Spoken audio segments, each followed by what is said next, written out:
कांग्रेस ने Hindenburg research के द्वारा सेबी प्रमुख माधवी बुच पर लगाए गए आरोपों को लेकर उनकी निंदा की और तंज कसते हुए कहा, चौकीदार की चौकीदारी कौन करेगा।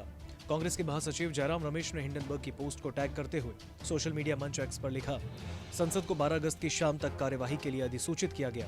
अचानक 9 अगस्त की दोपहर को ही इसे अनिश्चितकाल के लिए स्थगित किया गया। अब हमें पता है कि क्यों। कांग्रेस ने शनिवार को केंद्र से अडानी समूह की नियामक जांच में हितों के सभी टकराव को खत्म करने के लिए तुरंत कार्रवाई करने की मांग की। विपक्षी दल ने यह भी कहा कि देश के सर्वोच्च अधिकारियों की कथित मिलीभगत का समाधान केवल घोटाले की पूर्ण जांच के लिए एक संयुक्त संसदीय समिति गठित करके ही किया जा सकता है।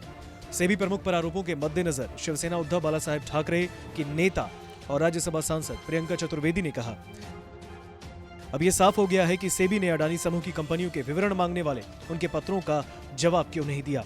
प्रियंका चतुर्वेदी ने पिछले साल अप्रैल में अडानी समूह की कंपनियों के खिलाफ जांच का ब्यौरा मांगा था।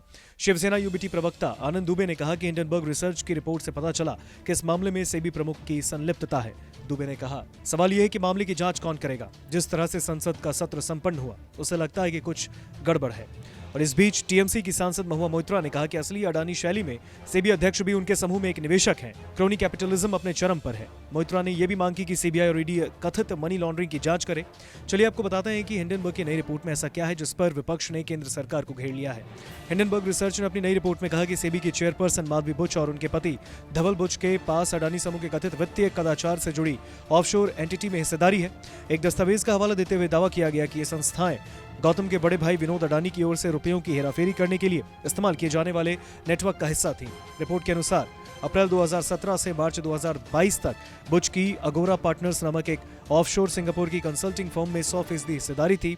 16 मार्च 2022 को सेबी चेयरपर्सन के रूप में उनकी नियुक्ति के 2 हफ्ते बाद उन्होंने चुपचाप अपने पति को शेयर ट्रांसफर किए। रिपोर्ट में आगे कहा गया कि अडानी समूह के खिलाफ जांच करने में सेबी की निष्पक्षता की संभावित हितों के टकराव के कारण संदिग्ध है।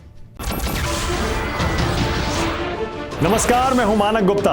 अगर आपको हमारा ये वीडियो पसंद आया हो तो इसे लाइक और शेयर जरूर करें और हां, हमें सब्सक्राइब और फॉलो करना ना भूलें ताकि आप देश और दुनिया की कोई खबर मिस ना करें। तो जुड़े रहिए हमारे साथ और देखते रहिए न्यूज़ 24।